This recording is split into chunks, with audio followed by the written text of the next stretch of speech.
Hello హబీబీస్, welcome back to my YouTube channel మన రాజమండ్రి అబ్బాయి. ఎలా ఉన్నారు? బాగున్నారా?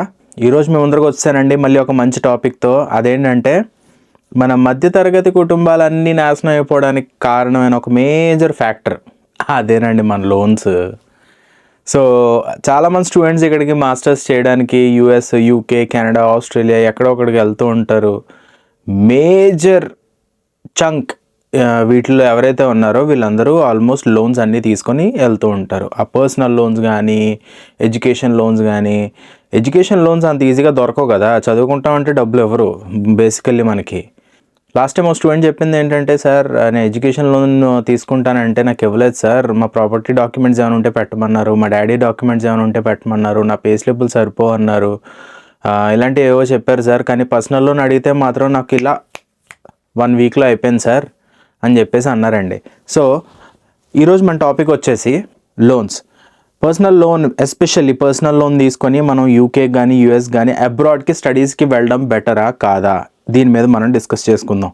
దీంతోపాటు మనం కవర్ చేసుకునే టాపిక్ ఏంటంటే, పార్ట్ టైమ్స్ చేసుకుంటూ మీరు వెళ్ళి సంపాదించుకొని అక్కడ ఫీజులు కట్టేయచ్చు, పెద్ద ఏం ఉండదు, 10 లక్షలు మీరు ఖర్చు పెట్టుకొని వెళ్తే 20 లక్షలు సంపాదించుకొని వస్తారు, అది ఇది అని చెప్పేసి వాళ్ళు చాలామంది చెప్తూ ఉంటారు. సో అది ఎంతవరకు కరెక్ట్ ఏంటో ఈరోజు మనం మాట్లాడుకుందాం. Okay, let's go. సో ఈ రోజున ఒక మాస్టర్ స్టూడెంట్ తీసుకుంటే కనుక వాళ్ళ కోర్స్ వచ్చి మినిమం 15,000 నుంచి 18,000 పౌండ్ల వరకు ఉంటుందండి.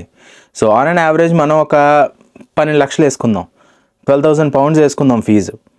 సో చాలా యూనివర్సిటీస్ ఇక్కడ 50 to 75% వరకు ఫీజును మనం ఇనీషియల్గా కడితే వాళ్ళు యాక్సెప్ట్ చేస్తారు. Okay, well and good. So ఒకవేళ మనం 12 లక్షలు తీసుకుంటే ఆ 12 లక్షల్లో మనం 6 లక్షలు కట్టేస్తే మనకి ఫీజు వచ్చేస్తుంది.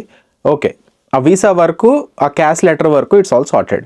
కానీ దీని తర్వాత స్టోరీ ఎలా ఉంటుందంటే, మన ఇక్కడికి వచ్చిన తర్వాత కొన్ని యూనివర్సిటీస్ ఉంటాయి, వాళ్ళందరూ ఏమంటారంటే ఇనీషియల్గా నువ్వు 60%, 50% కట్టావు, కానీ మిగతా అంతా కట్టకపోతే మాత్రం నేను మిమ్మల్ని క్లాస్లో కూర్చోబెట్టలేము అంటారు. సో మన స్టూడెంట్స్ మీద ప్రెషర్ పడుతుంది. సో వాళ్ళు ఏం చేస్తారంటే, ఇదో ఆల్రెడీ లోన్ తీసుకున్నాం కదా, కొన్ని అకౌంట్లో ఉన్నాయి కదా, ఏముందిలే అని చెప్పేసి ఫీజు కట్టేస్తారు. ఎండ్ ఆఫ్ ది డే చేతుల్లో నిల్. మెయింటెనెన్స్ ఫండ్స్ కూడా వాళ్ళ చేతుల్లో ఉండవు, అసలు ఏం ఉండవండి. డబ్బులు అయితే వాళ్ళ దగ్గర ఉండవు. ఇప్పుడు ఈ సిచ్యువేషన్లో జరిగేది ఏంటంటే, మనకు వచ్చే ముందర మనకు సపోర్ట్ చేసే వాళ్ళు ఉంటారు కదండి, వీళ్ళందరూ చెప్పేది ఏంటంటే, నువ్వు వెళ్ళు అక్కడికి వెళ్తే ఇంకేం లేదు, నెలకి ఇలా 2 లక్షలు సంపాదిస్తావు, ఫీజు ఎంత 12 లక్షలు, 16 లక్షలు, 12 లక్షలు, 15 లక్షలే కదా, నెలకు 2 లక్షలు సంపాదిస్తే నువ్వే ఆలోచించుకో ఎంత దాచుకోవచ్చో అది ఇది అని చెప్పేసి అంటారు.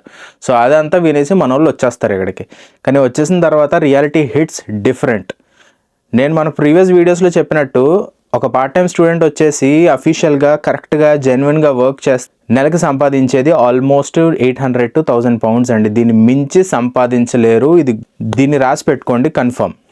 సో 800 to 1,000 పౌండ్స్ వాళ్ళు సంపాదిస్తుంటే వాళ్ళ ఖర్చులు వచ్చేసి ఎంత ఉంటాయండి? 650 to 750 అని మనం ఆల్రెడీ డిస్కస్ చేసుకున్నాం. 650 to 750 ఆన్ అండ్ యావరేజ్ మనం 700 వేసుకుందాం.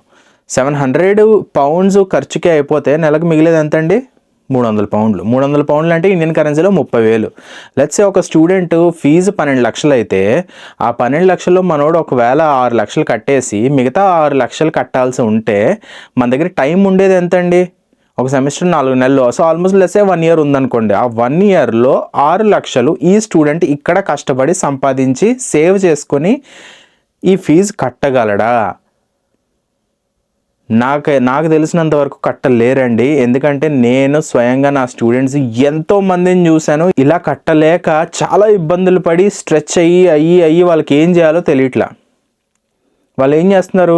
క్యాష్ జాబ్స్ అని అవని ఇవని ఇల్లీగల్గా జాబ్స్ చేస్తున్నారు, ఒకటి దొరికేస్తున్నారు, డిపోర్ట్ అయ్యి ఇంటికి వెళ్ళిపోతున్నారు.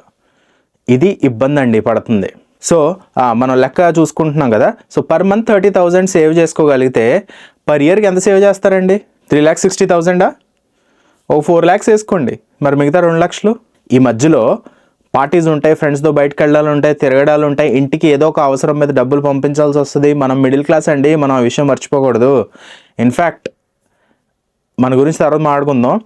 ఇంటికి మళ్ళీ డబ్బులు పంపించేది ఉంటుంది, ఏదో ఒక అవసరం ఉంటుంది, బర్త్డే గిఫ్ట్లు అంటారు, తల్లిదండ్రులకు ఏదో ఒకటి కొనాలంటారు, మనకి మధ్యలో వెకేషన్స్, హాలిడేస్ ఏదైనా వస్తే ఇంటికి వెళ్ళాలనిపిస్తుంది. ఈ ఖర్చులు ఏమీ లెక్క పెట్టకుండానే జస్ట్ ఫీజు కట్టే డబ్బులు కూడా మనకి ఇక్కడ సేవ్ అవ్వట్లేదు. ఈ విషయం మీకు అర్థమవుతుందా? ఇది ఎంత ప్రెషర్ వేస్తుందండి మన మైండ్ సెట్ మీద. సో దీనివల్ల జరిగేది ఏమిటి? ఇప్పుడు రిపుల్ ఎఫెక్ట్ దీనిది ఎలా ఉంటుందంటే, ఫర్ ఎగ్జాంపుల్ మనం ఒకటి అనుకొని వచ్చాము, అది వర్కౌట్ అవ్వట్లేదు, ఇక్కడ మనం ఎర్నింగ్ అంతా రావట్లేదు. సో దీనికి 2 ఆప్షన్స్ ఉన్నాయి ఇప్పుడు మనకి. ఒకటి ఏంటంటే ఏదో ఒకటి చేసి ఇంటి దగ్గర నుంచి డబ్బులు తెప్పించుకోవాలి, కానీ మనకి తెప్పించుకునే అంత స్తోమతలు ఉండవు. తల్లిదండ్రులు ఆల్రెడీ భయంకరంగా కష్టపడి ఉన్నదంతా ఊడ్చి మన వాళ్ళు ఏదో ఒకటి చేయాలి సాధించాలని చెప్పేసి ఉన్నదంతా ఊడ్చి వాళ్ళు పంపిస్తారండి. వాళ్ళ దగ్గర లేకే పర్సనల్ లోన్లు, ఎడ్యుకేషన్ లోన్లు, ఏదో ఒక లోన్లు, బేసికలీ ఈ పర్సనల్ లోన్ మేజర్ మాట్లాడుకుంటున్నాం కాబట్టి పర్సనల్ లోన్ తీసుకొని ఏదో ఒకటి చేసి కట్టేస్తాడులే అని చెప్పేసి పంపిస్తారు. వాళ్ళ దగ్గర ఇంకెలా డబ్బులు అడుగుతారు? There is no way. So second option వచ్చేసి ఏదో ఒకటి చేసి ఇల్లీగల్గా వర్క్ చేయడం. ఇల్లీగల్గా వర్క్ చేస్తారు, వర్క్ చేసినందుకు వాళ్ళు ఎక్స్ప్లాయిట్ చేస్తారు. ఏం చేస్తారు ఎక్స్ప్లాయిటేషన్ అంటే? మీకు గంటకి 10 pounds వచ్చేది, 11 pounds వచ్చేది, వాళ్ళు 6, 7, 8 pounds ఇస్తానంటారు. So it's a clear exploitation of your work, it's a clear exploitation of your energy. So మీ ఎనర్జీని వాళ్ళు స్క్వీజ్ చేసుకుంటారు, తక్కువ డబ్బులు ఇస్తారు, and end of the day మీ జుట్టు వాళ్ళ చేతుల్లో ఉంటుంది. ఎలా? ఎందుకంటే మీరు అక్కడ వర్క్ చేస్తుంది, ఎక్కడైతే పని చేస్తారో వాళ్ళ దగ్గర మొత్తం సీసీటీవీలో రికార్డ్ అవుతుంది. మీరు వెళ్ళిపోతాను అన్నప్పుడు, లేదంటే మీకు మీ బాస్కి ఒకవేళ టర్మ్స్ ఏమన్నా సరిగ్గా లేవు అంటే కనుక వాడు ఇమీడియట్గా కాల్ చేసి యూకేవీఐకి కాల్ చేసి రిపోర్ట్ చేస్తాడు. రిపోర్ట్ చేస్తే ఏమవుతుందండి? వాడికి 2000 pounds ఫైన్ వేస్తారు. నువ్వు ఎందుకు ఇలా స్టూడెంట్స్ని ఇన్ని గంటలు పని చేయించావని చెప్పేసి వాడికి 2000 pounds ఫైన్ వేస్తారు. 2 లక్షలు ఫైన్ కట్టేసి ఆడిపోయినాడు చూసుకుంటాడు. కానీ స్టూడెంట్ని ఇమీడియట్గా డిపోర్ట్ చేసి పడేస్తారు. ఇదండి, ఇదే ఇక్కడ ఈ రోజున జరుగుతుంది. ఎంతోమంది స్టూడెంట్స్ ఇక్కడికి వచ్చి పర్సనల్ లోన్స్ తీసుకొని వాళ్ళు కట్టలేక ఇబ్బందులు పడి, సార్ మా వల్ల కావట్లేదు సార్, ఏం చేయాలో తెలియట్లేదు సార్, వర్క్ దొరకట్లేదు సార్, డబ్బులు సేవ్ అవ్వట్లేదు సార్, ఇంత కాస్ట్లీగా ఉందేంటి సార్, మాకు తెలియదు సార్ ఇలా ఉంటుందని ఇక్కడ అని ఎంతోమంది బాధపడే వాళ్ళు నా స్టూడెంట్స్ ఉన్నారండి. వాళ్ళ బాధ చూడలేకే నేను ఈ వీడియో చేస్తున్నానండి, ఎందుకంటే మీకు తెలియాలి. అండ్ ఎస్పెషల్లీ ఈ వీడియో స్టూడెంట్స్ కోసం కూడా కాదండి, వాళ్ళ పేరెంట్స్ కోసం. ఎందుకంటారా? పేరెంట్స్ వాళ్ళ ఎక్స్పెక్టేషన్ ఎలా ఉంటుందంటే, ఒక్కసారి మనోడు ఫారెన్ వెళ్ళాడు అంటే వాళ్ళ ఎక్స్పెక్టేషన్ ఏంటంటే వాళ్ళు ఊహల్లో ఉంటారనమాట. మనోడు వెళ్ళి పిచ్చెక్కించేస్తూ ఉంటాడు, నెలకు 5 లక్షలు 6 లక్షలు సంపాదించేస్తూ ఉంటాడు, బెంజ్ కార్లో తిరిగేస్తూ ఉంటాడు, భయంకరంగా డబ్బులు ఖర్చు పెట్టేస్తూ ఉంటాడు. యాక్చువల్గా చెప్పాలంటే ఈదేస్తూ ఉంటాడు ఇంకా డబ్బుల్లో పడి అనే థాట్లో మన వాళ్ళు ఉంటారు. సో వాళ్ళు ప్రెజర్ వేసేది ఏంటంటే, అరే వెళ్ళి ఆల్రెడీ నువ్వు 2 ఏళ్ళు 3 ఏళ్ళు అయిపోయింది కదా, నీ పిఎస్డబ్ల్యూ కూడా వస్తుంది కదా, అక్కడ ఫుల్ టైం జాబ్ ఏదో చేసేస్తున్నట్టున్నావు కదా, ఇంకేముంది ఇల్లు కొనే. ఇక్కడ మనకి సర్వైవ్ అవ్వడమే కష్టంగా ఉందంటే ఎవరికో పక్కింటోడికి ఈడికి ఆడికి చూపించుకోవడం కోసం మన ఇల్లు కొనేయాలి.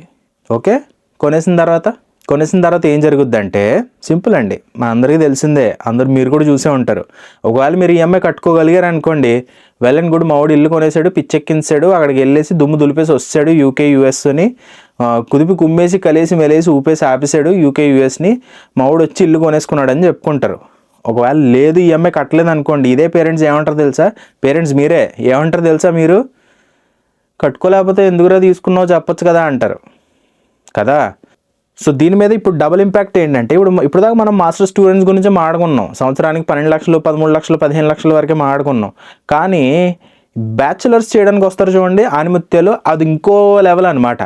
ఎందుకంటారా? 3 ఏళ్ళు బ్యాచిలర్స్ ఉంటుందండి, సంవత్సరానికి 15 లక్షలు ఫీజు వేసుకోండి, 45 లక్షలు లోన్ పెట్టుకొని వచ్చేస్తారు. 3 ఏళ్ళు కష్టపడితే, ఒక సంవత్సరం కష్టపడితే మనం 3.5 నుంచి 4 లక్షలు సేవ్ చేయొచ్చని ఇందాక లెక్కేసాం కదా. 3 ఏళ్ళు కష్టపడితే సేవ్ చేసేది ఎంత? 12 లక్షలు, అవునా? సరే, భయంకరంగా ఇంకో పిచ్చిగా సంపాదించాడు, ఒక మంచి పాస్ట్ జాబ్ కొట్టేశాడు మా వాడు, హై డే రేట్ వస్తుంది, అవర్లీ రేట్ వస్తుంది అని ఇంకో 3 లక్షలు సంపాదించాడు అంటే 15 లక్షలు దాచొచ్చు. ఆ 45 లక్షలు 15 లక్షలు పోతే మిగతా 30 లక్షలు ఎక్కడండి? ఎలా కడతారండి? సో నా సజెషన్ ఏంటంటే, స్టూడెంట్స్ ఇక్కడికి ఎవరైనా వస్తున్నట్లయితే ప్లీజ్ ఒకసారి 1000 సార్లు ఆలోచించండి. అండ్ పేరెంట్స్ మీరే 100 సార్లు కాదండి, 1000 సార్లు కాదండి, 10,000 సార్లు ఆలోచించండి. మీరు డబ్బులు పెట్టి పంపిస్తుంటే ఆ డబ్బులు ఒక 2-3 సంవత్సరాల వరకు రీగెయిన్ అవ్వకపోతే, మా వాడు సంపాదించుకోలేకపోతే మనం సర్వైవ్ అవ్వగలమా లేదా? 60% ఆఫ్ స్టూడెంట్స్ ఎవరైతే ఇక్కడ లోన్స్ తీసుకొని వస్తున్నారో వాళ్ళ స్టోరీ ఇదే. వస్తారు, డబ్బులు కట్టలేరు, ఏదో ఒకటి చేస్తారు, దొరికేస్తారు, వెళ్ళిపోతారు, లేదంటే మెంటల్ స్ట్రెస్. ఇవేమి మన ఇంట్లో వాళ్ళకి చెప్పలేరు. ఎందుకు అంటే, ఇంత ఖర్చు పెట్టి పంపించారు మనల్ని, మన బాధ చెప్పుకుంటే వాళ్ళు బాధపడతారు, వాళ్ళ బాధ మనం చూడలేం కదా అని చెప్పేసి. సో నా సజెషన్ అయితే ఇదేనండి. ఒకవేళ లోన్ తీసుకొని వచ్చే ఆలోచన ఉంటే కనుక ప్లీజ్ ఒకసారి ఆలోచించుకోండి, రీథింక్ చేయండి, డిస్కస్ చేయండి ఓపెన్గా మీ పేరెంట్స్తో. పేరెంట్స్ మీరు కూడా ఓపెన్గా డిస్కస్ చేయండి పిల్లల్ని. వాళ్ళు వెళ్తున్నారు కదా అని చెప్పేసి, వాళ్ళ డ్రీమ్ కదా, దాన్ని మనం ఎలాగైనా ఫుల్ఫిల్ చేయాలని చెప్పేసి కొంతమంది ఆస్తులు పొలాలు అమ్ముకొని కూడా వాళ్ళ పిల్లల్ని ఇక్కడ పంపిస్తూ ఉంటారు. అలాంటిది పిల్లలు ఇక్కడికి వచ్చేసిన తర్వాత వాళ్ళు ఇబ్బంది పడుతున్నారు అని చెప్పేసి పేరెంట్స్కి చెప్పకూడదని పిల్లలు ఇబ్బంది పడుతుంటారు. ఎండ్ ఆఫ్ ద డే అక్కడ ఫ్యామిలీ, పేరెంట్స్, ఇక్కడ పిల్లలు, everyone is struggling but not telling each other. ఎవరికి చెప్పుకోకుండా అందరూ బాధపడుతూ ఉంటారండి. సో అలాంటి సిచ్యువేషన్ రాకూడదనే ఈ వీడియో చేస్తున్నానండి. ఈ వీడియో ఒకవేళ నచ్చినట్లయితే లైక్, షేర్ అండ్ సబ్స్క్రైబ్ చేయండి. ఎవరికైనా ఈ వీడియో యూస్ఫుల్ అవుతుంది అనుకుంటే ఇమీడియట్గా వాళ్ళకి షేర్ చేయండి. ఆల్రైట్ గైస్, నెక్స్ట్ వీడియో వచ్చేసి మనం క్లైమేట్ డిప్రెషన్ మీద చేస్తాం. ఈలోపు సబ్స్క్రైబ్ చేసేసుకోండి. Okay, alright then, I'll see you guys soon. Until then, you take care. See you later.